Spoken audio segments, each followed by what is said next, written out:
Hi class, with this lecture we're going to look a little into the history of how we've kind of defined mental illness and how we've gone about treating mental illness. So when we go to talk about, or I feel when we go to talk about just psychology and why we even have this field and why we even have these things that we consider mental disorders or mental illness, it really has to do with schizophrenia. Schizophrenia is a type of behavior patterns that we have seen since early prehistoric times. So we do have evidence of, that type of personality since kind of the first humans. So prehistorically, our views on mental illness was that it was some kind of possession by spirits. Now, this wasn't necessarily evil spirits. It could be good spirits too, okay? A lot of different cultures back then and even still to this day, they view people with schizophrenia as unique and kind of special to society because of those, those behavioral symptoms that you see with schizophrenia, specifically those auditory and visual hallucinations. So, prehistorically, we see those types of people have been used as, we'll just, group them together and use the word shaman or other types of kind of religious, spiritual type people because they were seen as the ones who had that connection to the gods and the other worlds. Even today, the way that cultures go about treating schizophrenia will vary. There still are cultures today that view, those schizophrenic behaviors as a special and a shamanistic. And there have been cases where we have taken people from Western society and they have gone to that. So, they've been in this society, they've gotten the way we've treated schizophrenia. And then they've gone to these tribal cultures that they've been able to thrive there because of, how those behavioral patterns are interpreted by that culture, and since they're seen as kind of this special connection to the other world, those individuals have been able to go there, fulfill that role, and then kind of thrive and survive in that society. And I think it comes down to that, finding a place for everybody in society. And there's definitely a way that, we can take all these different behaviors and put them into a functioning whole. So that's just interesting to think about. So one of the ways that we know that we have seen these behavioral patterns since the beginning of humanity is through archaeological evidence. So archaeology and things like physical anthropology or osteology. So I'm talking about skeletal remains. So we have found skulls that show evidence of trepanation.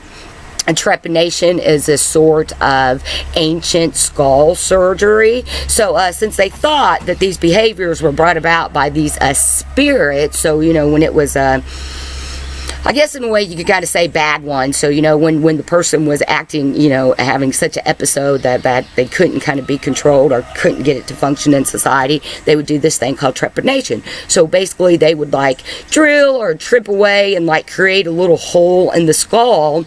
And the purpose of that was to allow then the spirit to leave that person. And the cool thing about that is that we know that people survive. So we're talking about 20, 30, maybe even up to 60,000, maybe even older than that years ago. So, very primitive, as we like to call them, societies. And it's amazing to know that with the tools that they were using and just probably by using natural plants that they were able to stop infection from those types of surgeries. And then, like I said, we see from the evidence the scarring of those holes, and that's what tells us that that person lived later than that. And then, of course, from those skeletal remains, there's also other evidence of how that person passed away. So we know it wasn't because of that skull surgery. Now, does that mean that everybody survived?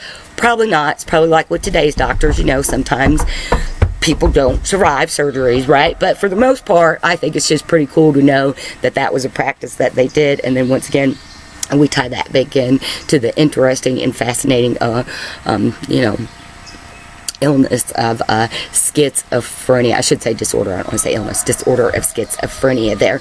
So basically what we see is what we're going to see as we move on is how we explain and define mental disorders. It always comes about from some kind of social, intellectual movement of the time. So basically what that's saying is like what's going on in the wider context of society. You know, what are these historical events? What are these social ideas that people were coming up with? What are these different types of governments? And how does all of that influence not only how, you know, our thoughts, actions, and kind of emotions, but just how we go about engaging each other. So we have that idea that spirit possession that kind of went on for a long time, and then we kind of get to, you know, the beginning of civilization, and we get there to people like the ancient Greeks and, you know, ancient Egyptians, those major Western civilizations in the past, and we're starting to look for causes of mental illness, and they come up with the idea of the biological view, and basically what this is, for the Greeks, they believed that we were ruled by these vital fluids in our system. They called them the four humors, right? And so when those fluids were out of balance, that is when then we would see abnormal behaviors being exemplified, right? So when we go to look at mental illness causes definition, for most of history, more women have been associated with mental disorders than have men. And we really see that with the ancient Greek, because this idea of hysteria, I'm sure that's something we're all familiar with. You're a hysterical woman. Why are you being hysterical, woman? You know, that actually came from the ancient Greek. Hysteria is, it means womb. So for the Greeks, when they would see these abnormal behaviors in women, and you know, we suspect it was probably just like normal hormonal changes and things like menstrual cycles, but you know, when these abnormal behaviors would come up, the Greeks thought it was because those vital fluids that were down in the womb, the hysteria, right, that is what was going on. They were just out of balance there. So their prescription, the recommendation to right and correct those vital wounds was sexual intercourse. The Greeks were very sexual, so that was kind of the solution for a lot of things in their time. Interestingly, though, even though we get the word hysteria from the Greeks, those, you know, like I said, those specific behavioral symptoms we were seeing, which, like I said, is probably just hormonal changes, normal menstrual cycle type behaviors.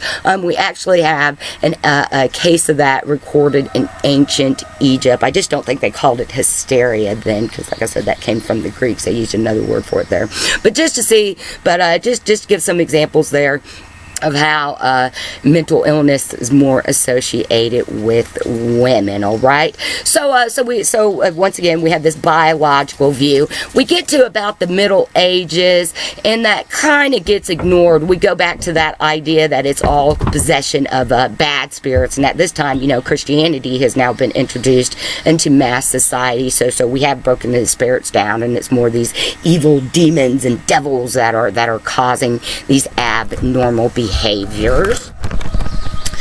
And then during the Renaissance, we kind of saw a revival of this idea that it's something going on biological that is causing mental illness. So something like bacteria, diseases, and of course we started figuring that out with the bubonic plague. And then Kraepelin came in, and he figured out that, you know, when we're looking at symptoms of behavior, that there were certain ones that seemed to occur together. So he called those syndromes, and then that's kind of how we started be able to you know, figure out what these different signs and symptoms were for these different types of mental disorders. So he kind of, you know, started that DSM there.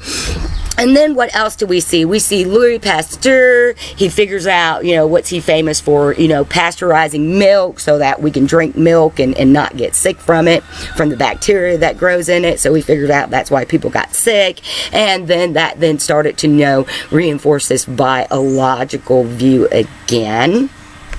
And then another one too came in the form of syphilis. Before antibiotics, syphilis was a very, I mean, it was, I'm pretty sure it was like the wasting madness, I think is like the terminology they used to, the old term for it there, because it would literally like rot a person, it'd rot your body, it'd rot your brain. You pretty much just go totally, I mean, insane from the disease, you know. And insane as in people would just be out of their head and would, you know, jump off buildings and just, you know, all sorts of like, oh my goodness, types of stuff there. But then, you know, we got penicillin, and so syphilis is not the disease that it used to be in the past there. And so in all of this, you know, this is the beginning, of course, the scientific revolution. So we have a lot of experiments going on. There are a lot of the grave robbing stuff that you hear about. People doing experiments with human corpses, even, you know, reanimation type stuff. You know, all of this relates to looking into, you know, defining these figuring out these abnormal and normal type behaviors. So things were pretty bad for people. I mean, pretty much from the Middle Ages up until 60s, 80s, you know, to be labeled with a mental disorder and then to actually have to be put into an institution, you were pretty much guaranteed to be treated very horribly, very unethically, very immorally. I mean, a lot of the early experiments that they would do on people are just heinous. And so what we start seeing then is, you know, step back and look what's going on in culture. So this is how people were being treated. It was worse during the Middle Ages. I mean, you did anything wrong during the Middle Ages and you were taken down to the dungeon and pretty much left to die. And then, you know, once we start getting into the 17th and 18th century, that's kind of the same with the mental institution. If you went in there, if you didn't die from the experiments they did on you, you were pretty much just left to waste and die, right? And the reason is because, you know, those people weren't really valued as human beings, as crazy as that sounds to us. But, you know, in the past, people have been broken up into different categories of human beings. And so people who were deemed mentally ill for whatever reason, they weren't treated well at all. And so what do we see? We see the French Revolution come about. So people are, you know, we see the end of the feudal system. So, you know, that middle age mentality is making way for kind of these more new ideas of, you know, new freer class type societies, capitalistic type endeavors there. So we're really looking at the idea of human rights, personal freedom. That was the big thing with the French Revolution. And then, of course, you know, that's helped spark the American Revolution and just revolution all over the world there. And so because of those ideas, people started thinking, well, hey, maybe we should treat people with mental illness, you know, more compassionately and more morally than we have been. And in the 18th and 19th century, we have social Darwinism come about, and so because of that, then we start getting into racial categories and start categorizing each other, you know, based on physical observations. And then what do we see? We also then see, you know, the rise of cities, the rise of industries. So this creates these mass migrations of people from, you know, the countryside into the city. So as cities are trying to figure out how to deal with all these mass waves of immigration, a lot of people actually got sent to mental hospitals. Because of the ideas of social Darwinism and the advocates of that,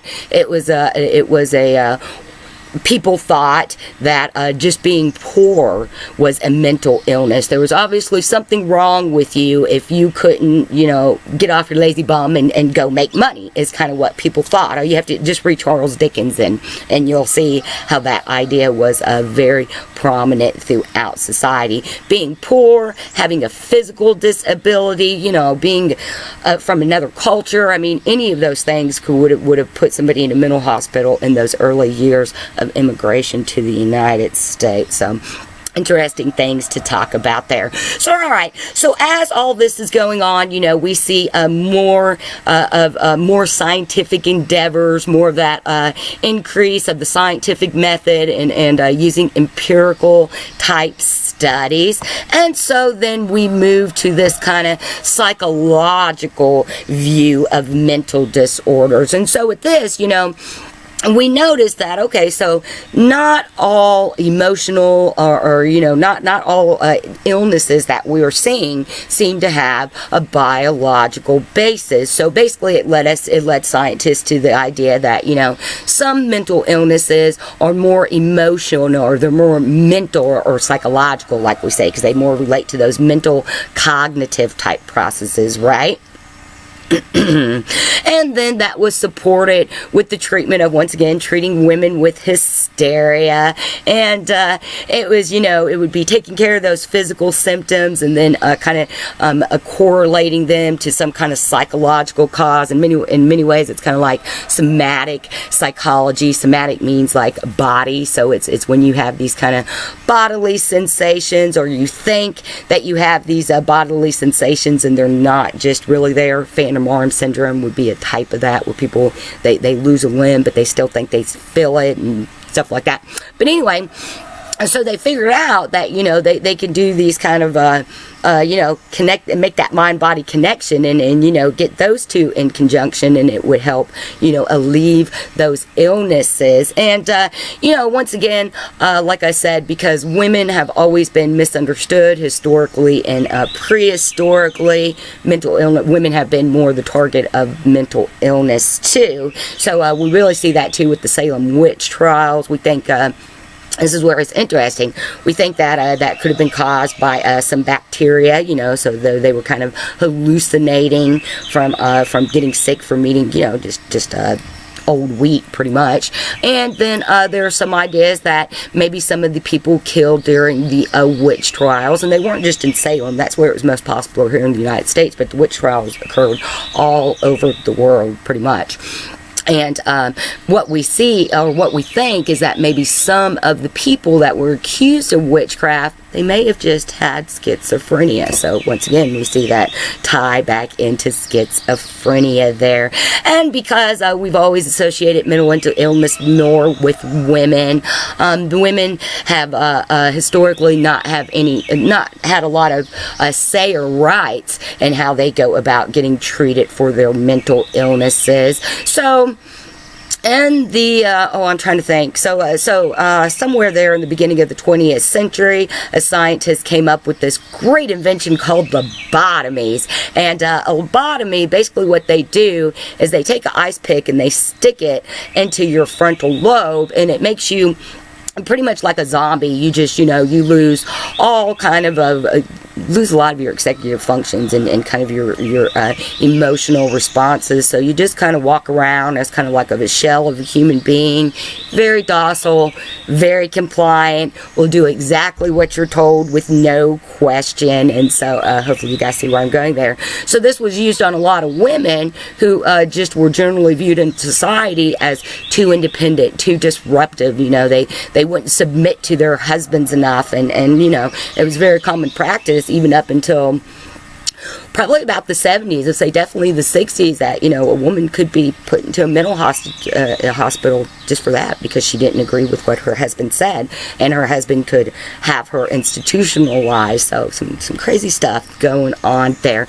So what then we start to see more of, with, as a little side note there, so back to kind of our timeline here. And so we get to American psychology, and we're looking into with American psychology, they're really big into these things called mesmerism, occultism, mysticism. And America, psychology did start out as they were using Ouija boards. They called them spirit boards. They were doing those seances, and it was just all about that, trying to understand what is consciousness, what does it mean to be human, what's it mean to be alive, is there an afterlife. All of this was playing into, looking at how we define normal and abnormal behaviors. And then, of course, with psychology, we take that a step further, because we want to know how we can predict them, and how then we could go about treating them, right? So what we see then is Friedrich Messer comes along with this idea of mesmerism, and basically mesmerism is hypnotism. It's kind of meditation. It was an Eastern philosophical practice. I can't remember if it's like Buddhist specifically, but it's some from one of the Eastern traditions, and actually I think he was maybe more India, but anyway, Eastern traditions. And so he introduced that to America, and of course at the time for Americans it was very exotic, very unique, and for most of it you got to think of like Siegfried and Roy. You got to think of those, the David Copperfield type magicians. There in those early years it was very elaborate, very theatrical, but what it helped us show is that idea about the power of thought and the power of suggestion. And so that's how hypnotism came to be a part of therapy. Just by that alone, that's a big topic in psychology. We don't really get it too much in intro. Some intro classes will, but we look into just the power of suggestion and how that motivates or demotivates us. And once again, we see the role of psychology in media and advertisements, because they use subliminal messagings and the power of suggestion on us all the time. So just a point on that. So all right, so hypnotism, that is we can kind of see where some of these myths come about with psychology too, especially the fact that it's probably just all hokey pokey crackery, right? Mysticism has a role in that, but it goes to that idea of the theatrical. There are two sides to hypnotism. You have that theatrical performance where people play along, and then you actually have that more psychological power of suggestion. So hypnotism is a good thing. And it does help because, once you have that seed implanted in your mind, then, it has shown to be effective. Things like eating disorders, hypnotism it has helped out with. Smoking, getting people to quit smoking, it has helped out with. The thing with hypnotism, though, there are two key points to that. With hypnotism, you want to, if you want to try, go to a psychologist, go to a psychiatrist, a licensed therapist that practices hypnotism. Don't go to a hypnotist. Make sure that they are licensed in, some aspect of psychology. That's a key point there. But I think the second key point with hypnotism is that the reason that it is successful is based on the individual. You have to already have it in your mind that is what you want. You want to stop smoking. You want to, change your eating habits. You want to exercise more. Whatever it is that you're being hypnotized to help help change behavioral pattern you want change. You have to have it. You have to already have that suggestion inside yourself. So then when the hypnotism session comes in, it's going to stick because in a way you've kind of already committed to it, if that makes sense. It's just kind of helping solidify that commitment. And what that did too, it helped us prove that there's something going on inside our brains that attribute to mental disorders. So then that kind of leads us to Freud and psychoanalysis. And so, this is when, now that we know that there's this mind-body connection, then we want to start observing and kind of analyzing that. And then so we see, of course, Freud coming along with psychoanalysis. We have Joseph Breuer, and he saw that hypnotism did improve behavior. And then, of course, then after that, we see the behaviors come along with Watson. Alright, so basically what we see is that Freud, Kraepelin, once again taking that step back and looking at the wider cultural, global context there, they're at the beginning of the 19th century, the beginning of industrialism, people were very optimistic just about how life and society was going in general. And then we have World War I, the Great War come along, and it pretty much just changed. It changed everything in society, changed the way, people view themselves, view others. It took a while. Many parts of the world are still, still recovering from some of these historical events like World War I, colonialism, imperialism. They all tie into each other. And so once that came about, this is when we start to see Freud get a little more pessimistic with his ideology, and so we get that kind of death instinct response. So this is when he really starts focusing on the eros and thanatos there, and thinks that we're more on that aggressive thanatos side there, right? And then what happens? We move from World War I, and within a few decades, we now have World War II. Many historians think that they were really kind of the same war, but after World War II, this is when we start to see many state-run hospitals and mental institutions popping up. And a lot of them were being filled with veterans returning from the war. You know, back then it was called shell shock, which is, would be PTSD today is what we call it. And I suspect there was probably a lot of cases of schizophrenia too. And so we had all these young men coming into these mental hospitals. And once again, we see a lot of kind of heinous and immoral treatment of those people. And then, about the 50s and 60s, the civil rights movement, especially here in America, starts to kind of coincide with mental patients' rights movement. And so, we're starting. And basically the point of that is, looking at this multicultural approach to understanding mental illness. And then it also has to do with just that idea, once again, of how we go about treating and engaging people that we think are different from us. Alright, so basically then that moves us to kind of our contemporary trends and abnormal psychology. So what we see is that, our understanding treatments of mental disorders, they're going to change over time. They're going to be that reflection of what's going on in larger society at that time, and what those social ideas and beliefs and views are. And so what we see is that, each new experiment, each new insight that we can get into understanding human behavior, that helps our definitions of what is normal, what is abnormal, evolve there. And then, a good example of that is that in the first DSM in the 1950s, homosexuality was defined as it was an actual disease, a pathogen, and, that's when we get this thing called conversion therapy. And then, because of multiculturalism, we know that that's not true. It's just another way to be a human being, guys. Nothing wrong with it. And so we start to see those ideas change. And then by 1986, homosexuality was removed as a mental disorder. Though, interestingly, there are still places that use conversion therapy, and it's very controversial.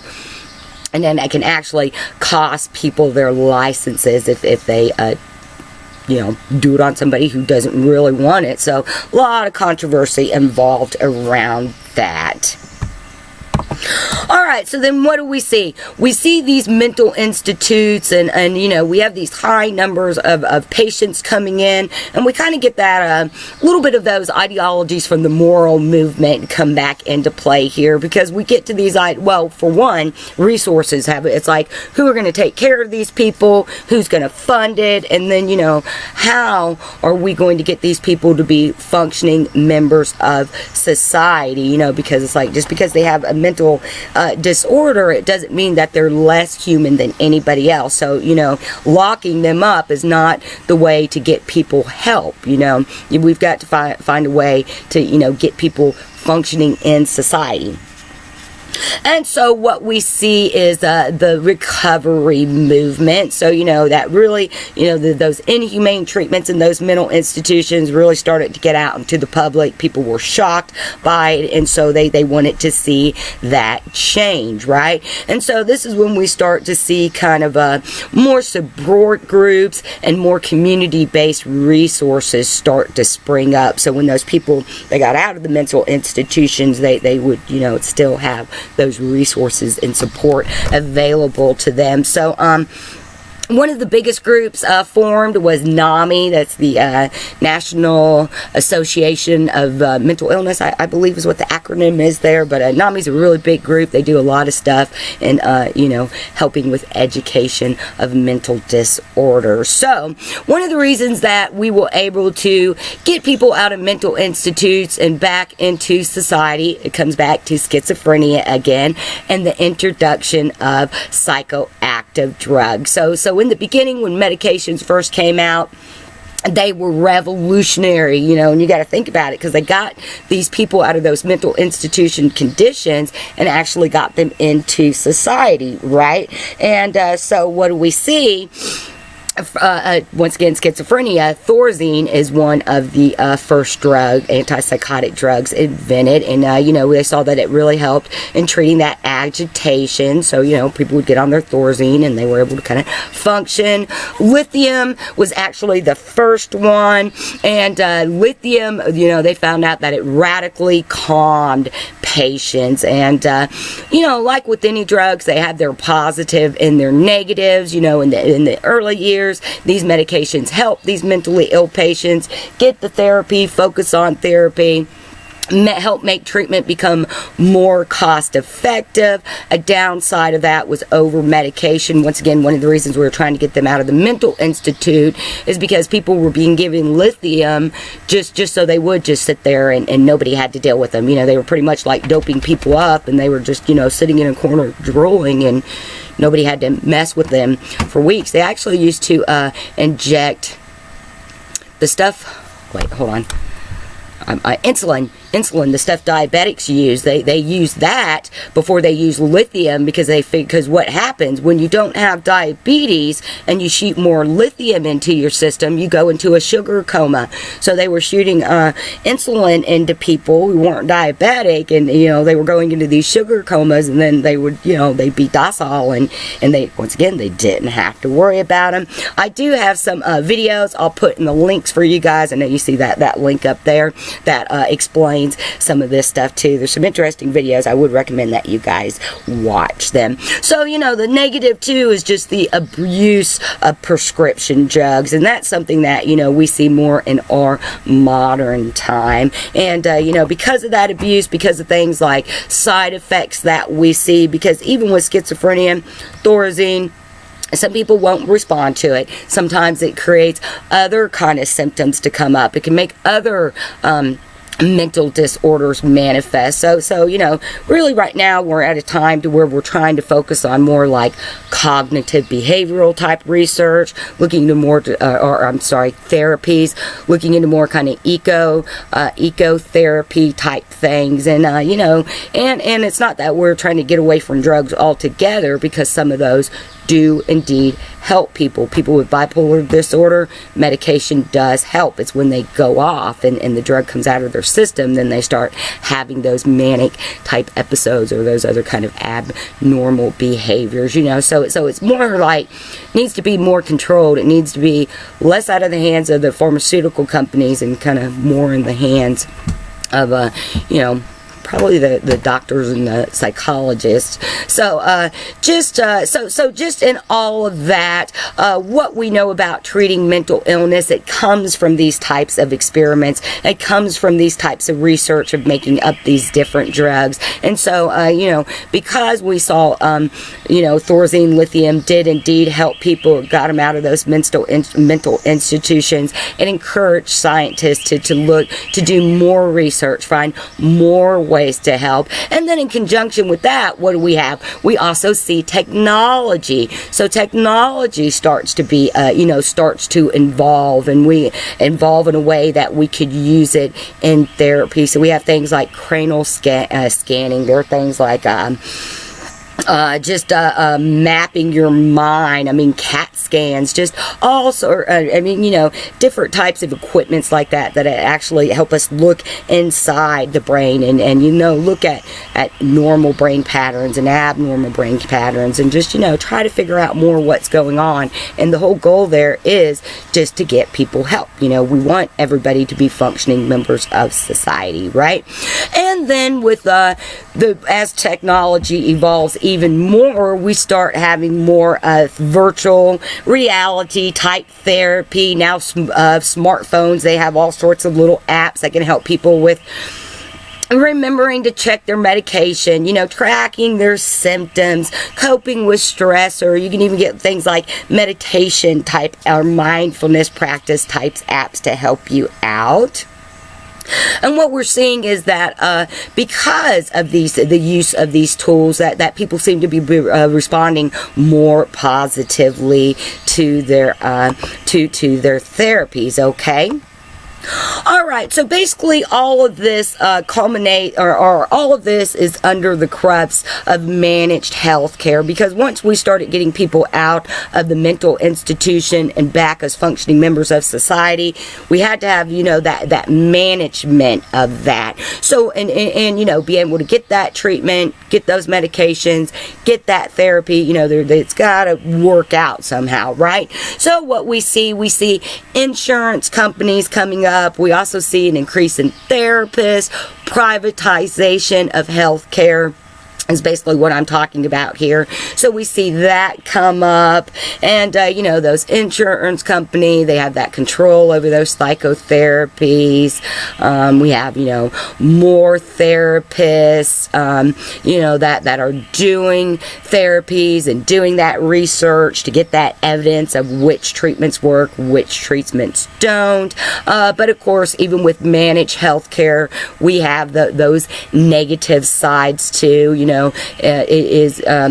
We've gotten to a point to where it seems like it's more just business oriented. It's all about, the pharmaceutical companies making their dollar, and really helping people is not the main objective anymore. We even see that kind of with insurance company, how they're just kind of, very business oriented. And we see sorry guys, you can tell this is a couple years old here about what I have there about President Obama and Trump, but even right now we still have our healthcare system is uncertain, and we're trying to move to help get more people coverage. And a lot of the times we don't talk about that mental health aspect. Even if you get health insurance, there's still you still have to pay for mental health insurance too. And so lots of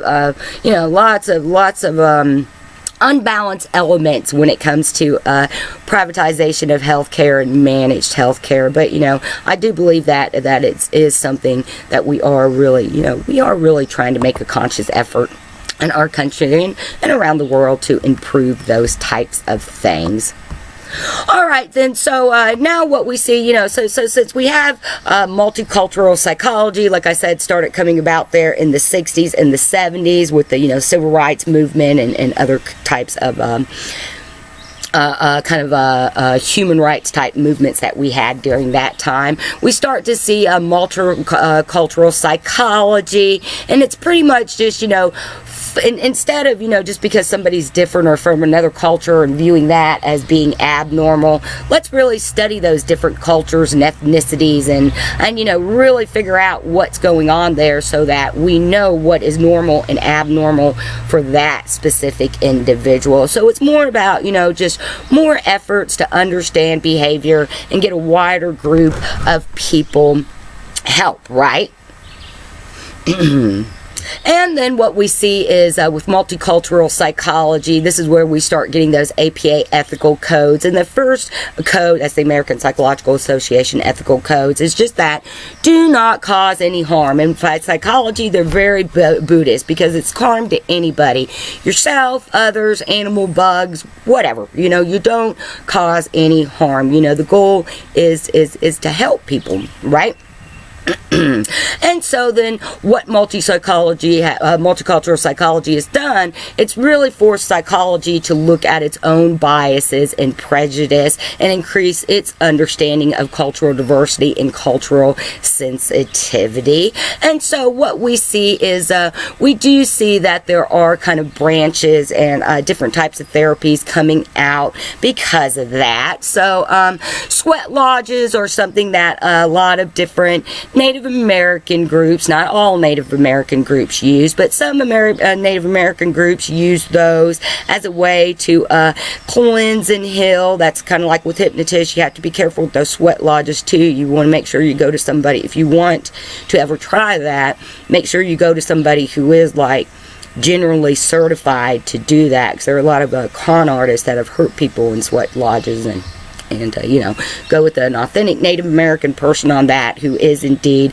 knowledgeable and skilled at those type of rituals. We have transpersonal and eco-psychology, and basically we're just looking at transpersonal psychology is looking at how spirituality, how we can use that to play a role in healing, and not just a specific religion. It's how do you use that person's own idea of spirituality and connection to everything else. And then eco-psychology is looking at that human-nature connection and how we can just use nature to heal. We're getting away from that more pessimistic Freudian view kind of he developed there, and instead of focusing on those the pathologies, exaggerating the severities of those disorders, we're looking more at taking more of that holistic and kind of compassionate and culturally sensitive approach. And then last, that leads us to emancipation circles. These are actually something that